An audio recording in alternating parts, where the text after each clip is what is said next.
We're talking RiffTrax. RiffTrax. Hello, folks.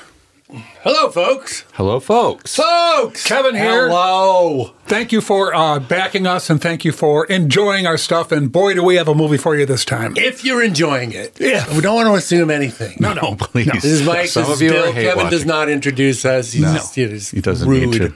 Yeah, this is, we just finished recording Destination Inner Space. One man's epic journey to get to the premiere of a Dennis Quaid film.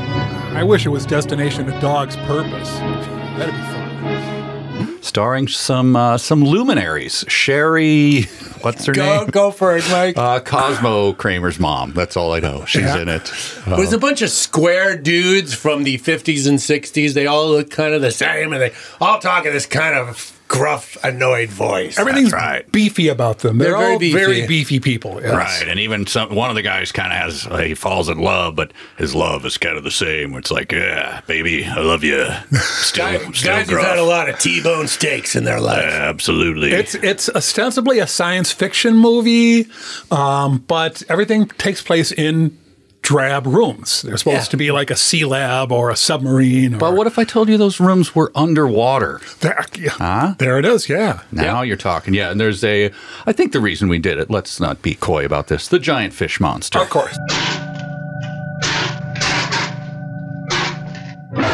Big Mouth Billy Bass is back and he's pissed. The fish monster is the only reason that we would have done this film. It's true. It is so silly looking. It's just, it actually seems to, like for all its cheap effect and all that, it seems to be semi-serious up until that moment. And the second he enters, it's like, okay, this is a banana peel. I don't know, where do you put him next to, like, say, Octoman?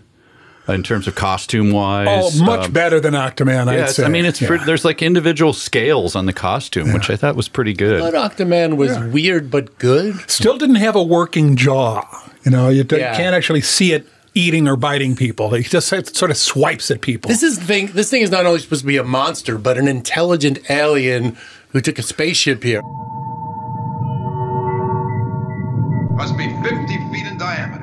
Voiceover cameo by Measuring Man. All he does is walk around swiping people and killing them and going, ah! That's right, yes. He just seems like a big cartoon dum-dum. But they make an explicit point to say he's way smarter than human beings, which, is said like this. I don't know, scientist guy, he's way smarter than any of us, which is hard to argue. One thing I'm certain of, Doctor, that thing is not primitive. I bet you it's a lot smarter than both of us. That's pretty safe That's all the bet. more reason we should try to communicate with it.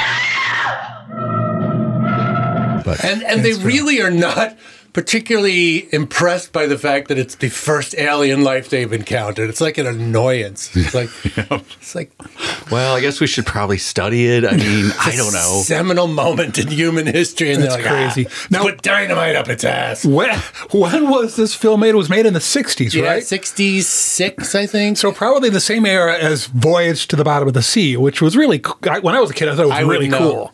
But so much younger. But it looks like I think we all assume that it was just done in the late 40s, early 50s. There was a joke about it being in the 60s when I was going through the script. I'm like, no, I think you were off by 15 years at least. No, it's the late 60s. Yeah, outside of it being in color, and it's not great color either. No, it's not like sort of flat. It really has the mid-50s vibe. It's like Universal TV movie color, sort of gray and dull, and but gray and dull. One of the gems I got to say is a minor bit part by James Hong. You'll know him as soon as you see him. He's been in more movies than there have been movies, I think. Oh, for a special dinner. Fish for dinner?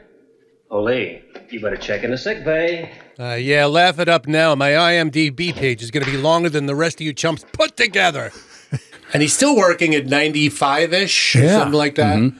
He was just in Everything All at Once as the father. Yeah, that's right. And he just got a star in the Hollywood Walk of Fame. We salute you, James, a Minneapolis native. So we're only doing movies now that people who are in Everything Everywhere All at Once are in, right? Michelle Yeoh. That's true. That's true. Okay, let's keep that going. All right. So enjoy a lot of underwater action and people putting on and taking off scuba gear. Quite a bit. Yeah. Okay. Destination Inner Space. Go find it. It's time for RiffTrax.